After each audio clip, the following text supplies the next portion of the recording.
اعوذ باللہ من الشیطان الرجیم بسم اللہ الرحمن الرحیم۔ اب اس سورہ مبارکہ میں اس رد و قدح کا ذکر ہو رہا ہے کہ جو یہودیوں کے سکھلانے پڑھانے سے مکے کے کچھ لوگ حضور سے کر رہے تھے۔ اب تک جو گفتگو ہوئی ہے وہ خالص ان کی طرف سے تھی اور انہی کے ساتھ سارا مکالمہ تھا اور محاجہ تھا، لیکن جیسا کہ میں عرض کر چکا ہوں یہ صورتیں جو ہیں سورہ انعام اور سورہ اعراف یہ مکی دور کے آخری زمانے کی ہیں،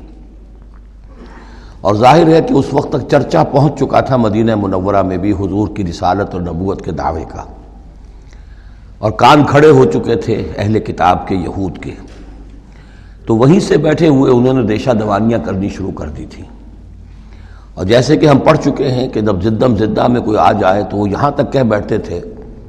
کہ ان مسلمانوں سے تو یہ مشرک بہتر ہیں جو بتوں کو پوجتے ہیں وغیرہ وغیرہ۔ اسی طرح کی ایک بات وہ ہے جو یہاں کہی جا رہی ہے، وَمَا قَدَرُ اللَّهَ حَقَّ قَدْرِهِ،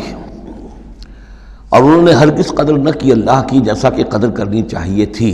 اس قالو، جب کہ انہوں نے کہا ما انزل اللہ علی بشر من شیء، جب کہ انہوں نے کہا کہ نہیں اتاری ہے اللہ نے کسی بھی انسان پر کوئی بھی چیز، کیٹیگوریکل ڈینائل۔ چونکہ یہ لوگ جو تھے مکے والے یہ کتابوں سے واقف نہیں تھے، تو یہود نے سب سے پہلے جو ان سے کہا وہ یہ ہے کہ یہ سب خیال ہے، وہم ہے، اللہ نے کبھی کوئی چیز اتاری ہی نہیں کسی پر۔ اب چونکہ یہ سوال آیا تھا ان کی طرف سے، لہذا جواب میں مشرکین مکہ سے خطاب نہیں کیا ہے، بلکہ براہ راست جن کی طرف سے یہ بات آئی تھی ان سے خطاب ہے۔ قل من انزل الکتاب الذی جاء بہ موسیٰ، ان سے پوچھئے کہ پھر کس نے اتاری تھی وہ کتاب جو موسیٰ لے کر آئے تھے؟ کیا وہ من گھڑت تھی موسیٰ کی، اپنے ہاتھ سے لکھی ہوئی تھی؟ اگر اللہ نے کبھی کچھ نہیں اتارا تو من انزل الکتاب الذی جاء بہ موسیٰ نورا وہدی للناس، کہ جو نور بھی تھی اس کے اندر نور بھی تھا، وہ خود روشن تھی اور لوگوں کے لیے رہنمائی تھی۔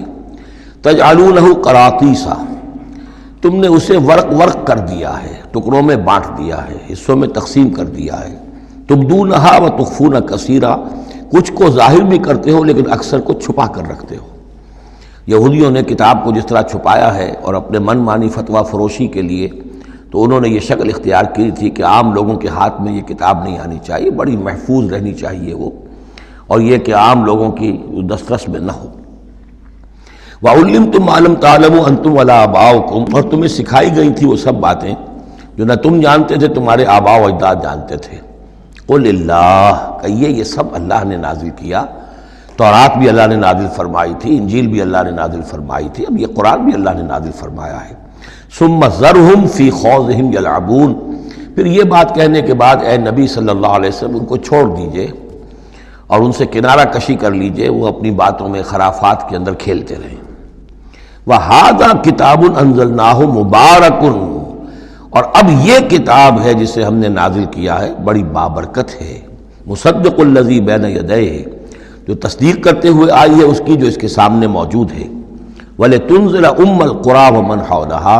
تاکہ اے نبی صلی اللہ علیہ وسلم آپ خبردار کر دیں ام القریٰ اور اس کے آس پاس کے لوگوں کو۔ قریٰ قریے کی جمع ہے، قریٰ بستیوں کی ماں، بستیوں کی جڑ، بستیوں کی بنیاد۔ ہر ملک کے اندر ایک شہر ایسا ہوتا ہے کہ جو گویا کہ اس کے لیے مرکز کی حیثیت رکھتا ہے، دارالخلافہ کہیں، دارالحکومت کہیں۔ تو اگرچہ عرب میں کوئی حکومت نہیں تھی مرکزی حکومت، لیکن یہ کہ عرب میں، جزیرہ نما عرب میں مکہ مکرمہ کو ام القریٰ کی حیثیت حاصل تھی۔ یہی ایک شہر ایسا تھا کہ جہاں ایک تو یہ کہ کعبہ تھا، تمام قبیلے جو ہیں وہ یہاں حج کے لیے آتے تھے، ان کا مذہبی مرکز تھا۔ پھر یہ کہ جو قریش کو خاص طور پر ایسٹ ویسٹ ٹریڈ کے اندر جو خاص مونوپلی حاصل ہو گئی تھی، اور وہ بھی اسی کعبے کی برکت کی وجہ سے، اس کی وجہ سے پیسے کی ریل پیل بھی تھی، قافلے آتے تھے جاتے تھے، یہیں سے ہو کر جو یمن سے قافلے چلتے تھے مکے سے ہو کر شام کو جاتے تھے، شام سے آتے تھے مکے سے ہو کر پھر یمن کو جاتے تھے۔ یہ ام القریٰ ہے۔ تو اے نبی ہم نے آپ کے پاس اب یہ کتاب نازل کی ہے جو مبارک ہے، تاکہ آپ ام القریٰ میں جو رہنے والے انہیں خبردار کریں،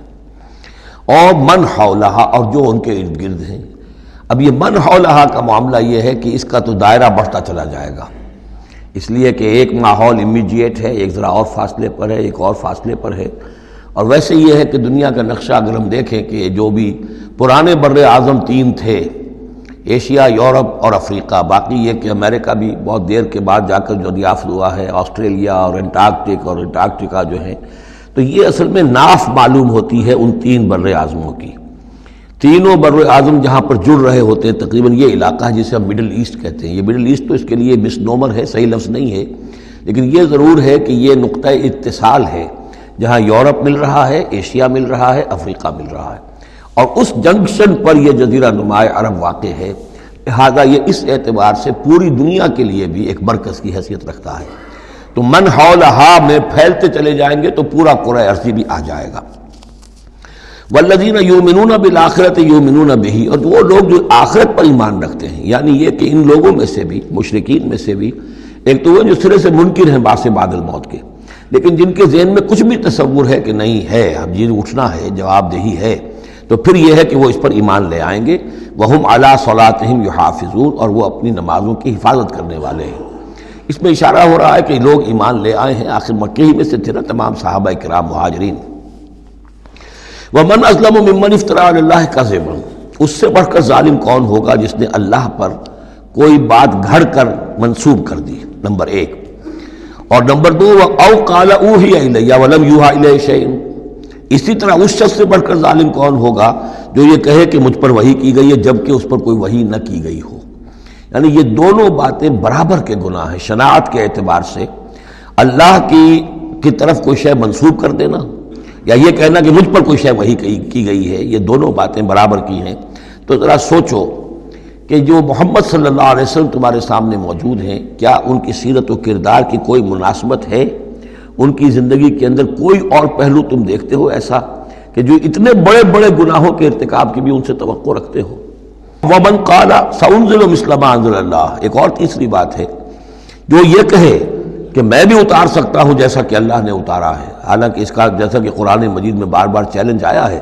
لیکن یہ کہ اس کا مقابلہ کسی نے نہیں کیا، پھر بھی یہ کہ زبان میں یہ الفاظ کہہ دینے کی حد تک کسی نے بکواس کر دی ہوگی۔ وَلَوْ تَرَىٰ إِذِ الظَّالِمُونَ فِي غَمَرَاتِ الْمَوْتِ، اور کاش کہ تم دیکھ سکتے ہیں جبکہ یہ ظالم موت کی سختیوں میں ہوں گے، نزع کے عالم میں ہوں گے، وَالْمَلَائِكَةُ بَاسِطُو أَيْدِيهِمْ، اور فرشتے اپنے ہاتھ آگے بڑھا رہے ہوں گے، اخرجوا انفسکم، نکالو اپنی جانیں، اليوم تجزون عذاب الہون بما کنتم تقولون علی اللہ غیر الحق، آج تمہیں نہایت اہانت آمیز سزا دی جائے گی، عذاب دیا جائے گا بسبب اس کے جو تم کہتے رہے تھے اللہ کی طرف منسوب کر کے ناحق باتیں، وَكُنْتُمْ عَنْ آيَاتِهِ تَسْتَكْبِرُونَ، اور تم اللہ تعالیٰ کی آیات سے استکبار کر کے اعراض کرتے رہے تھے۔ صدق اللہ العظیم۔